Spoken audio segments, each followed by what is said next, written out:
बहुत बहुत धन्यवाद अवधेश जी। बहुत अच्छा मन संचालन आप करते हैं। आपने सबको बहुत अच्छे तरीके से जोड़ करके रखा। तो सबसे पहले जय घोष करेंगे, भारत माता की, भारत माता की, वंदे वंदे, जय श्री राम, जय जय श्री राम। यहां बैठे सभी ब्रह्म ज्ञानियों को मैं प्रणाम करता हूं। आप सभी ब्रह्म ज्ञानी हैं क्योंकि ज्योतिष के क्षेत्र में कार्य कर रहे हैं। देखिए, ब्रह्मांड को जानना, ब्रह्मांड को पढ़ना, ग्रहों की गति को पढ़ना, ये कोई आसान टास्क नहीं है। आप कोई भागवताचार्य तो है नहीं कि आपने रामायण पढ़ी, गीता पढ़ी और उसका अध्ययन किया और अपने अनुसार फिर उसको आपने प्रस्तुत किया। ये तो एक साइंस है, इस सोलर सिस्टम को समझना। तो आप सभी विद्वान हैं, आप सभी यहाँ उपस्थित हैं, आपको बहुत बहुत धन्यवाद देता हूँ। विशेष रूप से परम आदरणीय गुरुदेव डॉक्टर एच.एस. रावत जी को, जो मेरे पिता भी हैं, गुरु हैं, और आज बहुत अच्छी बातें उनसे सुनने को मिली। हमेशा ही सुनने को मिलती हैं और आज तो वाकई इन्होंने जो कहानी सुनाई वो बहुत अच्छी थी। हमारे बीच में रंजीता मेहता जी हैं, आज के वीवीआईपी चीफ गेस्ट हैं। राजनीति के माध्यम से जन कल्याण का कार्य कर रही हैं, समाज सुधार का कार्य कर रही हैं। हमारे बीच में रेमेडी किंग प्रवीण सोनी जी उपस्थित हैं दिल्ली से। परम आदरणीय पूज्य अक्षय शर्मा जी मोगा से हमारे बीच में आए हैं, जिनको हमने शुरुआती दौर में सुना। आज हमारे बड़े भाई अश्वनी गौतम जी ज्योतिष पुंज फाउंडेशन के चेयरमैन हैं, बहुत अच्छे स्तर पर ज्योतिषीय कार्यक्रमों का आयोजन करते हैं। पुरोहित जी, जो राज्य मंत्री का दर्जा प्राप्त है उत्तराखंड सरकार में। और 10 मार्च को हमारे बड़े भाई सौरभ शर्मा जी एक बड़ा ही सुंदर मलेरकोटला में ज्योतिषीय आयोजन करने जा रहे हैं कार्यक्रम का, और लगातार हर वर्ष करते हैं और बहुत अच्छे कार्यक्रम होते हैं। इसलिए अगर आप जुड़ना चाहें तो संपर्क कर सकते हैं। और जितने भी यहाँ पर हमारे बीच में उपस्थित हैं, आप सभी को बहुत बहुत धन्यवाद देता हूँ, पवन शर्मा जी को और महाजन जी को, आप सबको। दोस्तों, मैं ना अभी एक फेसबुक पर पोस्ट पढ़ रहा था, तो मैं उसी से शुरुआत करूंगा। उसमें लिखा था, follow astrology not astrologers, because you all are an astrologer. तो मेरे को सुन के बड़ा अजीब सा लगा कि फॉलो एस्ट्रोलॉजी नॉट फॉलोअर्स। क्यों भाई, ऐसा क्यों? क्या आपको गुरु की आवश्यकता नहीं है? क्या एक भागवत आचार्य दूसरे भागवत आचार्य को फॉलो नहीं करेगा? हम ये बोलते हैं कि मुरारी बाबू जी बड़ी अच्छी कथा करते हैं, तो क्या दूसरा भागवत आचार्य अच्छी कथा नहीं करता? क्या वो ज्ञानी नहीं है? पर वो उनकी इज्जत करता है क्योंकि वो उनका और दर्जा बड़ा है, उनका ज्ञान का स्तर और बड़ा हो सकता है। तो हमारे जीवन में गुरु का एक बहुत बड़ा रोल होता है, ज्योतिषी का राह दिखाने में एक बहुत बड़ा रोल होता है। ज्योतिष विद्या को तो आप मानते हैं तभी तो आप ज्योतिषी बने और आप जन कल्याण का काम कर रहे हैं। और फिर आप ये लिखें कि एस्ट्रोलॉजर को फॉलो मत करो क्योंकि आप भी एस्ट्रोलॉजर हो, तो ये तो आपस में एक वो बात हो गई कि भाई मैं का भाव, वो ठीक नहीं है। अगर मेरे को अक्षय शर्मा जी से ज्योतिष सम्मेलन में बहुत अच्छा कुछ सीखने को मिलता है तो मैं तो पूर्ण रूप से कहता हूं कि मैं तो आपको फॉलो करूंगा। ये उन लोगों को जवाब है जो फेसबुक पर ये लिख रहे हैं कि फॉलो एस्ट्रोलॉजी नॉट एस्ट्रोलॉजर्स। अगर मुझे गुरुदेव डॉक्टर एच.एस. रावत जी से कुछ सीखने को मिल रहा है, मैं खुद भी ज्योतिषाचार्य हूं, मेरे खुद के फॉलोअर्स हैं, पर अगर इनसे सीखने को मिल रहा है तो मैं इन्हें करूंगा, ये मेरे गुरु हैं। अगर आप अभी इस समय सभागार में उपस्थित हैं, बहुत से लोगों को नहीं मौका मिलेगा मंच पर बोलने का, अगर आपका अपना अनुभव है जीवन का और आप कोई भी एक चीज ऐसी बता करके चले जाएं जो मेरे जीवन में एक बड़ा बदलाव लेकर के आएगी, तो मैं जरूर आपको फॉलो करूंगा। इसलिए आप लोग भी अपने फेसबुक, यूट्यूब के माध्यम से ऐसे लोगों को जवाब दीजिए, बहुत जरूरी है। इसके अलावा आजकल मेरा एक विषय चल रहा है और वो है मंगलिक दोष के विषय में। मैंने एक सीरीज शुरू करी है कि 12 की 12 लग्नों में मंगल ग्रह का क्या प्रभाव होता है, और जिसमें मैं आज तुला लगन के विषय में बात करूंगा। तुला लगन के, ये वृश्चिक लगन के बारे में बात करूंगा, जिसके स्वामी ग्रह खुद मंगल ग्रह हो जाते हैं। अब लगन में, चतुर्थ में, सप्तम में, अष्टम में, द्वादश में, इन स्थानों में मंगल का दोष बनेगा, ये तो आप सब जानते हैं, हम सभी जानते हैं। पर ये मंगलिक दोष आपको रंक से राजा भी बना सकता है और साथ में आपको राजा से रंक भी बना सकता है। मेरे पास अभी मुंबई में एक क्लाइंट आए, मुझे याद आ गया तो इसलिए मैंने अभी आपसे मैं शेयर करना चाहता हूं। जैसा अभी गुरुदेव डॉक्टर एच.एस. रावत जी ने कहा कि अधिक लक्ष्मी का होना हमारे दुख का कारण है, ये बात बिल्कुल ठीक है। मेरी उम्र ज्यादा नहीं है, पर मैं इस विचार पे काम करता हूं क्योंकि मैंने इनसे सीखा है और मैं डेली आए दिन, मेरे पास एक से एक बड़ी बड़ी असामी भी आते हैं, गरीब भी आते हैं। मेरे पास एक 74 वर्ष के बुजुर्ग आए, अपने बेटे को लेकर के आए और मेरे पास अंदर आकर के बैठे और बाहर उनका बेटा बैठा हुआ था, अकेले रूम में आकर के बैठते हैं। मैंने कहा बताइए, अपने बेटे की कुंडली दिखाई तो ज्योतिष के अंदर एक योग होता है पागलपन का, और वो पागलपन का योग कैसे बनता है? जब लगन लग्नेश, चतुर्थ चतुर्थेश, पंचम पंचमेश और हमारी बुद्धि का कारक बुध और साथ में मन का कारक चंद्रमा अगर ये पीड़ित हैं तो ऐसे व्यक्ति में पागलपन की शिकायत जरूर आ जाती है। वो योग मेरे को उस बच्चे की कुंडली में लगे, उस व्यक्ति की कुंडली में लगे जिसकी कुंडली वो दिखाने आए। तो मैंने उनको बोला कि आपका बेटा तो बहुत मेंटली सिक होना चाहिए, इसकी तो ग्रह दशा भी बड़ी खराब चल रही है, इसका बुध नीच का है, इसका चंद्रमा नीच का है, ये तो मेंटली डिस्टर्ब रहेगा। उसके बाद उनके आंखों से आंसू निकल गए। मैंने बोला आप रोइए मत, आप बताइए क्या पीड़ा है? बोले मेरी ये पीड़ा है कि मैं 74 वर्ष का हो गया, मेरा जो बेटा है मेंटली सिक है, डिप्रेशन में है, ये डेली 8-8, 10-10 दवाइयां खाता है, गोलियां खाता है, तो जाकर के इसको नींद आती है। इसकी हमने पहले शादी करी थी, वो शादी इसकी टूट गई, नहीं चल पाई, क्योंकि इसकी आदतों के कारण, इसके व्यवहार के कारण। हमने जैसे तैसे करके इसकी दूसरी शादी करी, और दूसरी शादी बहुत हम गरीब परिवार से लेकर के आए, क्योंकि कोई अच्छे परिवार की लड़की देने को तैयार नहीं था। और उस गरीब परिवार की लड़की को हम लेकर के आए और उससे हमने डॉक्टरी ट्रीटमेंट के माध्यम से 2 हमारे को पुत्र की प्राप्ति हुई, यानी कि मेरे पोते आए। और वो पोते इस समय 3-3, साढ़े 3-3 साल के हैं, उनकी आयु है। मेरी पीड़ा यह है कि मैं 74 वर्ष का हूं, मेरी कंपनी 1200 करोड़ की है और मेरा बेटा मेंटली सिक है। उसकी उम्मीद उन 2 पोतों से है। उसकी पीड़ा यह है कि क्या मैं इतना जी पाऊंगा कि मेरे ये 2 पोते मेरे आगे का जो साम्राज्य रहेगा उसको संभाल पाएं? क्या मैं इनको इतना तैयार कर पाऊंगा कि वो मेरे पोते मेरे आगे साम्राज्य को संभाल लें?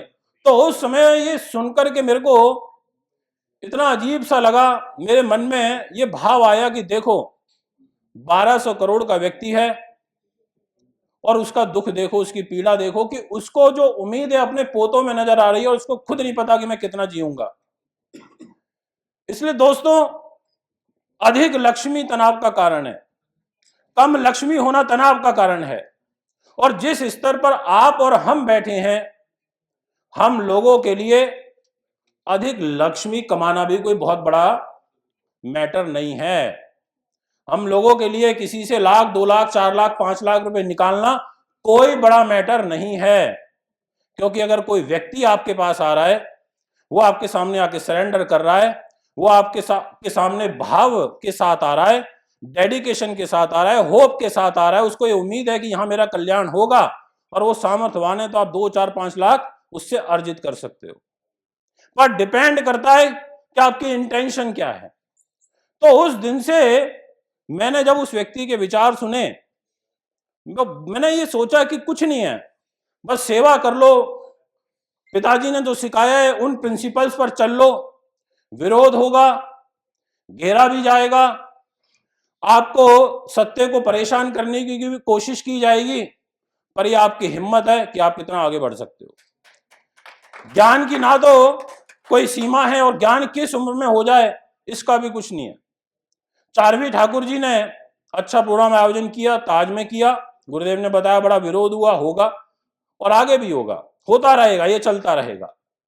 अब मैं जो मंगलिक दोष के विषय के बारे में बात कर रहा था, अगर आपकी लगन के अंदर मंगल बैठा है और आपकी वृश्चिक लगन है, तो मंगल के पास एक तो लगन की जिम्मेदारी आ गई और एक रोग की आ गई, यानी कि ये रोगेश हो करके आपके शरीर पर आकर के बैठ गया। तो आप बोलोगे कि भैया आप मंगलिक तो हो, पर ये मंगल स्वय राशि का हो जाएगा। ये मंगल एक रुचक नाम का महापुरुष राजयोग बनाएगा। ये मंगल दोष आपकी उन्नति के लिए, आपके यश के लिए, आपके वैभव के लिए, आपकी नीति के लिए, आपके शास्त्र के लिए, आपके व्यक्तित्व के लिए अच्छा रहेगा, और आप स्पष्टवादी हो जाओगे। हम बोलेंगे अरे मंगलिक तो है, पर लगन का मंगलिक है, वृश्चिक का मंगलिक है, बढ़िया फल देगा, पर रोगेश है, यानी कि स्वास्थ्य आपका गड़बड़ करेगा। सर पर बैठा है, हमारे शरीर में प्रथम भाव हमारे हेड को रिप्रेजेंट करता है, सेकंड भाव फेस को रिप्रेजेंट करता है, कुंडली में थर्ड हाउस गले को रिप्रेजेंट करता है, चतुर्थ भाव छाती को करता है, पंचम भाव पेट को करता है। ऐसे हमारा ये 12 भाव शरीर के 12 हिस्सों में विभाजित है। तो हम बोलेंगे कि भैया मंगल ग्रह अपनी मूल त्रिकोण राशि का स्वामी होकर रोगेश होकर के शरीर पर बैठा है। शरीर से संबंधित पीड़ा तो रहेगी, स्ट्रेस भी आएगा, जब भी प्रॉब्लम आएगी हेड से रिलेटेड आएगी, पर आपका ये रुचक राजयोग आपको उन्नति बहुत कराएगा। इसलिए कई बार व्यक्ति के साथ प्लस और माइनस साथ साथ में चलते हैं। व्यक्ति बहुत ऊपर उठ रहा है, पर कहीं से उसकी टांग खिंचाई हो रही है, जैसे आए दिन होती रहती है। जैसे आए दिन षड्यंत्र रचे जाते हैं कि भाई इसको मत बुलाओ, उसको बुला लो, उसकी नहीं बुलाओगे तो हम नहीं आ रहे, वो आएगा तो ये नहीं आएंगे। ये एक बड़ी दलदल की राजनीति हो गई है। आपका यही मंगल लगन में बैठ करके चतुर्थ दृष्टि से रोगेश होता हुआ आपकी मदर के घर को देखेगा, कुंभ राशि को देखेगा। आप बोलोगे कि भैया ये आपके मदर के स्वास्थ्य के लिए भी ठीक नहीं है, मदर की हेल्थ के लिए भी ठीक नहीं है। यही मंगल आपकी आयु के घर को भी देखेगा, पर है स्वय राशि का, बचा लेगा, पर दुर्घटना का योग बनाएगा, क्योंकि मिथुन राशि को देखेगा, अष्टम दृष्टि से देखेगा। हम बोलेंगे कि ये आपके स्वास्थ्य के लिए, जो दुर्घटना के लिए ठीक नहीं है। मंगल की दशा में आएगी तो आपको इन चीजों का अलर्ट रहना पड़ेगा, सावधान रहना पड़ेगा, पर आप उन्नति भी करोगे। यही वृश्चिक लगन के मंगलिक दोष में अगर आपका मंगल चौथे भाव पर बैठ गया तो मन से क्रोधी हो जाओगे, मन से क्रोधी हो जाओगे, गुस्सा ज्यादा करोगे, आपके सास के लिए ठीक नहीं रहेगा, आपकी मदर के लिए भी ठीक नहीं रहेगा। आपकी अपनी मदर से नहीं बन रही, आपकी सास से नहीं बन रही, सास से नहीं बन रही, ऑटोमेटिकली मदर से भी नहीं बन रही। कई बार ऐसा होता है, तनाव हो जाता है बीवी के कारण, क्योंकि ये बैठा है 4th हाउस में, सप्तम दृष्टि डाल रहा है शत्रु राशि पर, सिंह राशि पर डाल रहा है। इसकी जो चौथी दृष्टि है वो खुद पत्नी के घर में आ रही है, रोगेश है, रोगेश होकर के चतुर्थ में बैठ करके पत्नी को देख रहा है, यानी कि हेल्थ के लिए ठीक नहीं है। तो एक विचार निकल के आता है कि अगर वृश्चिक लगन का मंगलिक है तो ये तकरीबन जहां बैठा है, जहां ये देख रहा है, अब देखने में दृष्टियों का प्रभाव है। अब इसको अगर और हम ब्रॉड कर दें तो अब आप मेरे मित्र हो तो मैं मित्र धर्म का पालन करूंगा, इसको इजी कर दें तो आप मेरे शत्रु हो तो मैं कोशिश करूंगा शत्रुता की, आप मेरे सम मित्र हो तो मैं कोशिश करूंगा बैलेंस करने की। पर रोगेश होता हुआ जहां बैठेगा, जिस घर में बैठेगा, उस घर को तो पीड़ित करेगा, और उस घर में बैठ करके जहां दृष्टि डालेगा चतुर्थ सप्तम और अष्टम, उस घर को भी लॉस पहुंचाने की कोशिश करेगा। अब इसी प्रकार से आपका अष्टम में बैठ जाए, हम बोलेंगे लग्नेश होकर अष्टम में चला गया, हम बोलेंगे भैया ये मंगलिक दोष तो अच्छा नहीं है, क्योंकि आप लगन है तो सब कुछ है, शरीर है तो सब कुछ है, अगर शरीर ही नहीं है तो फिर कुछ भी नहीं है। अब आपका प्रथम भाव अष्टम में और वो भी मिथुन राशि में, अब वहां से उसकी चौथी दृष्टि भी जा रही है आपके बड़े भाई बहन के घर पर, शत्रु राशि पर, कन्या पर। आप बोलोगे कि ये मंगलिक दोष आपके लिए तो ठीक है ही नहीं, आपके बड़े भाई बहनों के साथ आपके संबंधों के लिए भी ठीक नहीं है, क्योंकि ये रोगेश भी है, ये छठे का मालिक होकर के अष्टम में आ गया, लग्नेश होकर के अष्टम में आ गया, यानी कि आपको मृत्यु तुल्य कष्ट देगा जब ये मंगल की महादशा आएगी। इस मंगल की महादशा में चोट, दुर्घटना, हॉस्पिटलाइज, क्रिटिकल क्रॉनिक डिजीज होना, ऐसा आपकी कुंडली में योग बनेगा। यही मंगल की उच्च दृष्टि जाएगी छोटे भाई बहन के घर में, यानी कि अष्टम दृष्टि मकर राशि के ऊपर, तो आप क्या बोलोगे कि ठीक है, बेशक रोगेश होकर के बैठा है पर अपने उच्च राशि को देख रहा है, तो छोटे भाई बहनों को तो बचा लेगा, उनको तो प्रोटेक्ट कर देगा, पर आपके बड़े भाई बहन के साथ नहीं बनने देगा, आपकी छोटों वालों के साथ आपकी ज्यादा बनेगी, और आपके बड़े का स्वास्थ्य ज्यादा खराब रहेगा कंपैरेटिवली छोटे के। तो हम अपनी कुंडली से, हम अपने रिलेशनशिप, अपने साथ वाले, उठने बैठने वालों के बारे में भी देख सकते हैं कि भाई कौन व्यक्ति कैसा रहेगा। आपका यही 12वें भाव में मंगल बैठा है, लग्नेश होकर के द्वादश हो गया, लगन का वे तो 12वें में है, यानी कि धन खर्च कराएगा। 12वें भाव में बैठा और वहां शुक्र उसके साथ में बैठा हो, मंगल शुक्र की युति, 12वें भाव में व्यक्ति वासना प्रिय हो जाएगा, उसके एक्स्ट्रा मैरिटल अफेयर हो जाएंगे, क्योंकि सप्तम भाव का जो स्वामी है वो शुक्र बनता है, पति का पत्नी का मालिक शुक्र बनता है। 12th हाउस में मंगल के साथ बैठेगा तो लगन का व्यय करेगा, और पत्नी पति को लेकर 12th हाउस में बैठा है शुक्र मंगल के साथ में, इसका मतलब ऐसा व्यक्ति चरित्रहीन भी हो जाएगा। और उसकी जो दृष्टि है वो जा रही है छोटे भाई बहन के घर में, उनके लिए ठीक है। ठीक का मतलब यह है कि मैं इसको ठीक तो नहीं मानता ज्यादा वृश्चिक लगन में, क्योंकि डिपार्टमेंट अच्छा नहीं है इसके पास, इसकी मूल त्रिकोण राशि वो अच्छी जगह पर प्लेस नहीं है, बट वही उच्च राशि, मित्र राशि, शत्रु राशि, इसका प्रभाव हमारे जीवन में बड़ा जबरदस्त रहता है। पत्नी को, पति को देखा अष्टम भाव से, यानी कि छठे भाव का मालिक है, और द्वादश में बैठ करके निजी जीवन को देख रहा है, तो जीवन साथी की हेल्थ के लिए भी अच्छा नहीं रहेगा। तो इस प्रकार से हम यहां पर देख सकते हैं दोस्तों। अभी मेरे पास, कल मैं यहां चंडीगढ़ में था तो एक कुंडली आई, और वो कुंडली कुंभ लगन की थी। आप भी उस पर रिसर्च कर सकते हैं, इसलिए मैंने सोचा आपके साथ डिस्कस करूं। कुंभ लगन थी और वो थे साउथ कोरिया से, ऑनलाइन कंसल्टेशन किया उनका मैंने रात को लगभग 8:30 बजे यहीं चंडीगढ़ में। अब उनका केंद्र त्रिकोण, यानी कि चतुर्थ भाव का मालिक कुंभ लगन में शुक्र बनता है, और भाग्य स्थान का स्वामी शुक्र बनता है, वो नीच का होकर के अष्टम भाव में बैठा है, कन्या राशि के अंदर बैठा हुआ है, साथ में उसके राहु भी बैठा था, और उसका छठे भाव में यानी कि रोग स्थान पर नीच का मंगल बैठा था। तीसरे भाव का मालिक और कर्म भाव का मालिक मंगल छठे भाव में नीच हो गया, और शुक्र नीच हो गया भाग्येश और चतुर्थेश होकर के अष्टम भाव में, और जो सूर्य है वो दाम्पत्य जीवन का मालिक होकर के नीच हुआ भाग्य स्थान में। तो पता है कई बार क्या होता है, आपको नवांश कुंडली में आपको और चार्ट्स में जाने की जरूरत नहीं पड़ती।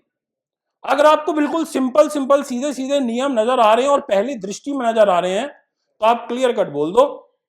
उन्होंने मेरे से बोला कि गुरुदेव आप बताइए मेरी कुंडली क्या कहती है। मैंने कहती क्या है, राजा नीच, सेनापति नीच, दैत्य गुरु शुक्र नीच, 3 महत्वपूर्ण ग्रह आपकी जन्म पत्रिका में नीच हो गए हैं।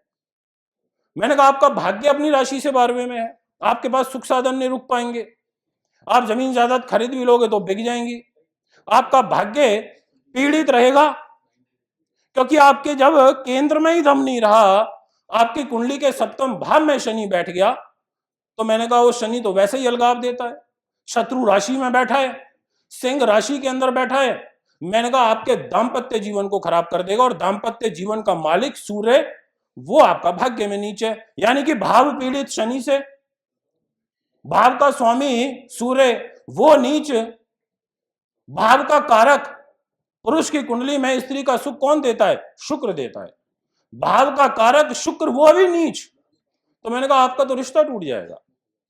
मैंने कहा आपकी तो एक शादी टूट सकती है, या आपका रिश्ता होकर के पक्का होकर के टूटा होगा, फिर आपकी दूसरी हुई होगी। तो वो बोला जी बिल्कुल ट्रू, बोला कि मेरी पहले शादी टूट गई है, अभी मैंने दूसरी करी है। मैंने कहा आपको बिजनेस में भारी लॉस होगा, क्योंकि आपकी सूर्य की महादशा चल रही है, और अभी इस मंथ में आपकी चंद्रमा आएगी तो थोड़ा रिलीफ मिलेगा, थोड़ा मिलेगा। मैंने कहा ज्यादा नहीं मिलेगा, क्योंकि अभी चंद्रमा आ रहा है, पर चंद्रमा भी 6ठे भाव का स्वामी है, और आपकी मीन राशि है, शनि की 7.5 का प्रभाव आपकी कुंडली में फर्स्ट फेज में चल रहा है। तो आप ऐसे देख सकते हो, आप ऐसे बता सकते हो। फिर ऐसे व्यक्ति को आपने बता तो दिया भाई मैरिज लाइफ डिस्टर्ब होगी, आपने बता दिया कि आपका कैरियर में भारी नुकसान होगा, आपने बता दिया कि आप सुख साधन अर्जित नहीं कर पाओगे, पर अब उसकी रेमेडीज क्या हैं? रेमेडीज का जब विषय आएगा तो मैटर यह करता है कि जो ग्रह नीच हो गया उसके आपको दान कराने पड़ेंगे। उसका रत्न पहने गाने को मैंने रिकमेंड नहीं किया, क्योंकि सूर्य 9 डिग्री का था और 10 डिग्री पर वो परम नीच होता है। मैंने बोला सूर्य के दान चालू कर दो, मैंने बोला मंगल के भी दान चालू कर दो, मैंने बोला शुक्र के दान चालू कर दो, शनि की पूजा करो, इनके मंत्र जाप कराओ, पर इनको धारण मत करना। अब उसने बोला गुरुदेव मैंने तो माणिक पहना हुआ है और मैंने एक मूंगा भी पहना हुआ है, हमारे यहीं बताया था किसी ने, मैंने यूएस में कंसल्ट करी थी। तो मैंने कहा पहनने के बाद तो और दिक्कत आ गई होगी। कह रहे हैं हाँ दिक्कत तो कुछ आई थी मेरे को। तो यहां पर हमारे को बहुत बारीकी से चीजों को देखना पड़ेगा। दोस्तों मैं एक बार पुनः डॉक्टर चारवी ठाकुर जी को बहुत बहुत धन्यवाद देता हूं कि आपने इतने सुंदर भव्य कार्यक्रम का आयोजन किया, और आप सभी इस कार्यक्रम को सुनने आए हैं, उसके लिए आप बधाई के पात्र हैं। अपने स्वयं विवेक से, अपने मन से, अपनी आत्मा से और अपनी बुद्धि को एकाग्र करके आपको ये निर्णय करना है भविष्य का कि आपको सम्मेलनों में अपनी भूमिका क्या रखनी है। तो एक बार बहुत बहुत धन्यवाद, प्रणाम, जय श्री राम।